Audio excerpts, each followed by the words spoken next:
Chers téléspectateurs, aujourd'hui, lundi, c'est avec plaisir que je vous accueille sur ce plateau pour pouvoir partager avec vous ce pain de vie que le Seigneur dessine à chacun en ce jour. Le titre que nous allons creuser, témoin oculaire de majesté. Mais avant d'aller plus loin, nous allons prier pour que le Seigneur nous conduise dans l'analyse du texte sacré. Oui, notre Père, notre Dieu, nous sommes contents, notre cœur déborde de joie de t'avoir connu et surtout de ce que tu nous invites à nous présenter à ta table, tout comme les apôtres, pour rompre le pain de vie, ce pain spirituel ô combien nécessaire à notre croissance dans la connaissance de Jésus. Nous te demandons de nous guider par ton Esprit Saint, lui qui est chargé de nous conduire dans toute la vérité. Donne-nous d'être sensibles à sa voix, attentifs à ce qu'il dit et disposés à appliquer les recommandations pour que, comme ceux qui ont connu Jésus, nous soyons forts et inébranlables.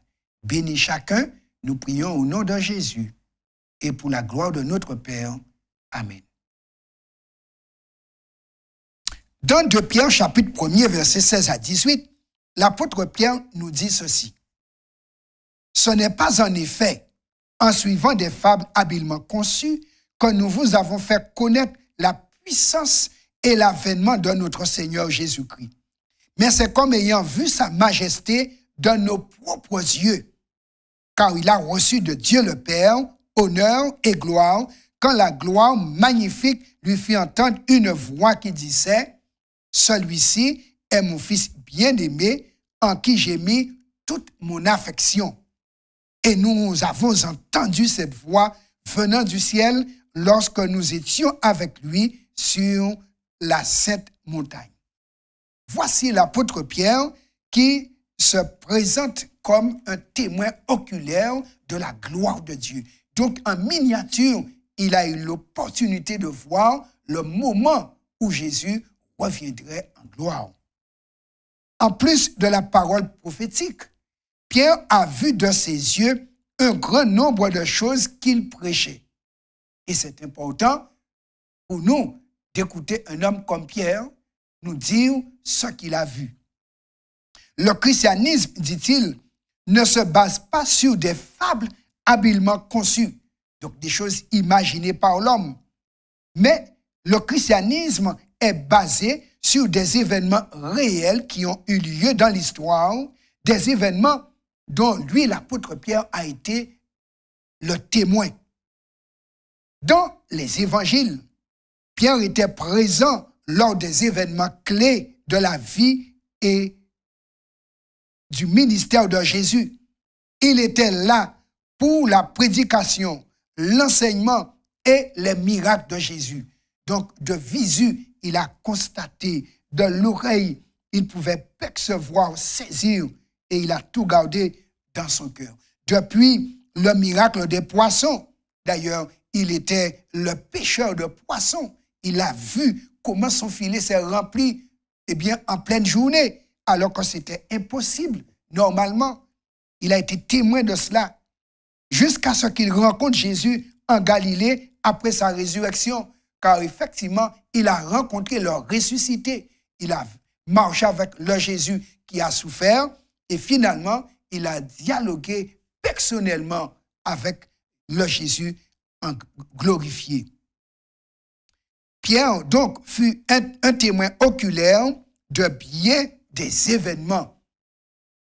C'est avec certitude et conviction qu'il pouvait dire effectivement, nous tenons pour d'autant plus certaine la parole prophétique à laquelle vous faites bien de prêter attention, comme une lampe qui brille dans un lieu obscur.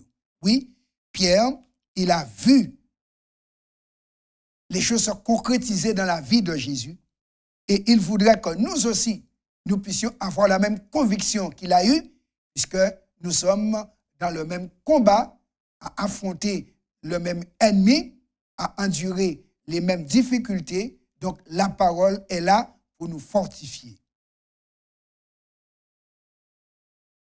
Dans 2 Pierre 1er, versets 17 et 18. Sur quel événement dont il avait été témoin personnellement, Pierre se focalise-t-il et quelle était la signification particulière de cet événement? Nous lisons le texte à nouveau. Quand il a reçu de Dieu le Père honneur et gloire, quand la gloire magnifique lui fit entendre une voix qui disait « Celui-ci est mon Fils bien-aimé, en qui j'ai mis toute mon affection. » Et nous tenons pour d'autant plus certaine la parole prophétique à laquelle vous faites bien de prêter attention, comme à une lampe qui brille dans un lieu obscur, jusqu'à ce que le jour vienne apparaître et que l'étoile du matin se lève dans vos cœurs. Donc, l'événement dont Pierre a été le témoin et qu'il a marqué, c'était la glorification de Jésus, le moment où il a été transfiguré. Donc, il a vu Jésus tel qu'il était avant de venir sur cette terre, car il a été glorifié. Et l'apôtre nous dit que cet événement était en quelque sorte le sceau que Dieu le Père avait donné pour dire que ce Jésus, ce simple homme qui était parmi eux, était son Fils. Donc quelqu'un qui partage sa gloire. Et ce Jésus est venu partager notre souffrance pour qu'un jour, nous aussi, nous partagions sa gloire. Et la Bible dit effectivement, la parole prophétique est comme une lampe qui nous guide en attendant ce jour de gloire qui est comme un lever de soleil pour les enfants de Dieu qui auraient cru à ses promesses. Pierre donc met l'accent sur un événement particulier, la transfiguration de Jésus. Oui, j'ai eu l'occasion personnellement d'aller dans le territoire où a eu lieu cet événement. J'ai pu voir la montagne au loin. Je ne suis pas monté dessus, mais je peux vous dire que Pierre, il avait vu, il avait entendu et il a rapporté. Jésus avait pris avec lui Pierre, Jacques et Jean jusqu'en haut d'une montagne afin de prier. Et pendant qu'il était là avec eux, il se transforma sous leurs yeux. Donc la nature humaine qu'il portait, qui avait voilé sa divinité, a laissé transparaître ce qu'il était à l'intérieur. Dieu venu dans la chair. Son visage s'illumina et ses vêtements devinrent d'un blanc éclatant, nous dit l'apôtre Pierre. Il fut rejoint par Moïse et Élie, et une voix venue du ciel proclama « Celui-ci est mon Fils bien-aimé, c'est en lui que j'ai pris plaisir. » Donc, Moïse et Élie étant déjà dans la gloire, par anticipation, ils ont été emmenés au ciel en vertu de la rançon que Jésus devait verser. Dieu le Père envoie ces deux hommes encourager Jésus à aller jusqu'au bout de la mission, donc à verser la rançon. Et c'est pourquoi la gloire va se retirer, Moïse et Élie vont disparaître et Jésus redevient le simple homme qu'il avait été depuis sa naissance, et c'était environ une quinzaine de jours avant la croix. Pierre avait vu beaucoup de choses. Et ceci pendant les moments passés avec Jésus.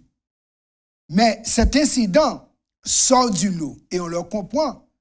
Jusque-là, il avait vu miracle de pain, des gens marcher, aveugles voyants, boiteux sautant.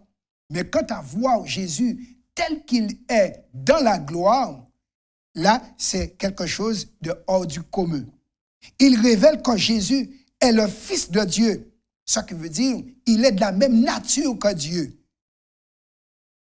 Que son temps sur la terre s'était déroulé selon le plan de Dieu et qu'il avait une relation très spéciale avec le Père, car le Père a dit « c'est mon Fils ». Donc, il est parmi vous, vous ressemblant, mais il est de la même nature que moi. Et la transfiguration était pour tester le fait que, ou attester le fait que Jésus est bien de la même nature que Dieu le Père.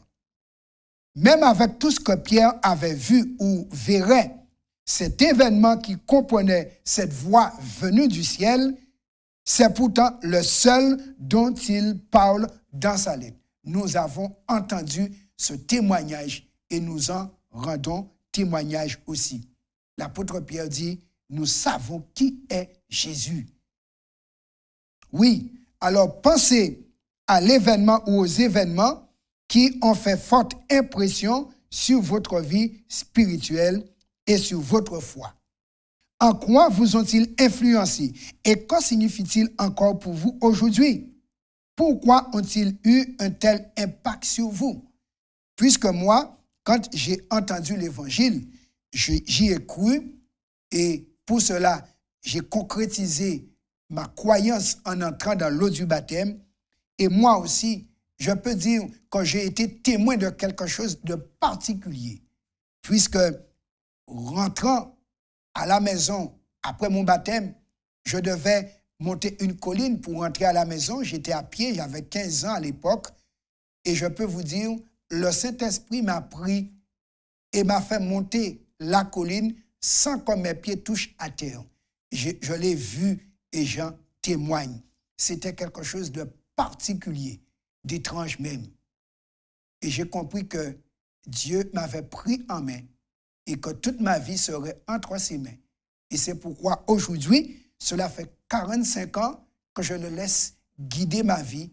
Je préfère rester entre ses mains et je lui demande de me garder dans ses mains jusqu'à me déposer sur la place de la victoire du ciel où je voudrais voir en personne Dieu le Père. Chers téléspectateurs, il n'y a pas mieux que la parole prophétique. Dieu nous l'a confiée et Dieu voudrait que nous puissions y avoir confiance et mettre en pratique les éléments qui nous sont donnés. De même qu'on marche à la lumière de la lampe pour ne pas buter, qu'on puisse marcher d'après ces directives pour ne pas chuter, car nous sommes des rachetés qui doivent arriver vainqueurs, mais ceci, comme Pierre l'a dit, nous prenons le temps de sonder la parole prophétique pour y prêter attention et avoir une marche victorieuse. Puisse le Seigneur nous aider tous à garder cette parole prophétique et que cette petite lumière nous conduise à la grande lumière le jour où Jésus va manifester sa gloire aux yeux de tous les élus pour nous introduire dans la lumière éternelle de Dieu le Père. En attendant ce jour, prions et espérons. Éternel, notre Père, notre Dieu, Jésus revient bientôt. Tu nous as donné la parole prophétique pour garder nos cœurs vivants, notre esprit en éveil, notre foi ferme. Donne-nous, Seigneur, de suivre les directives données pour que les tentations et pièges de l'ennemi ne puissent nous défier, mais que nous puissions triompher. Garde notre main dans la tienne, toi le Tout-Puissant, et comme Jésus l'a dit, personne ne pourra nous ravir de ta main.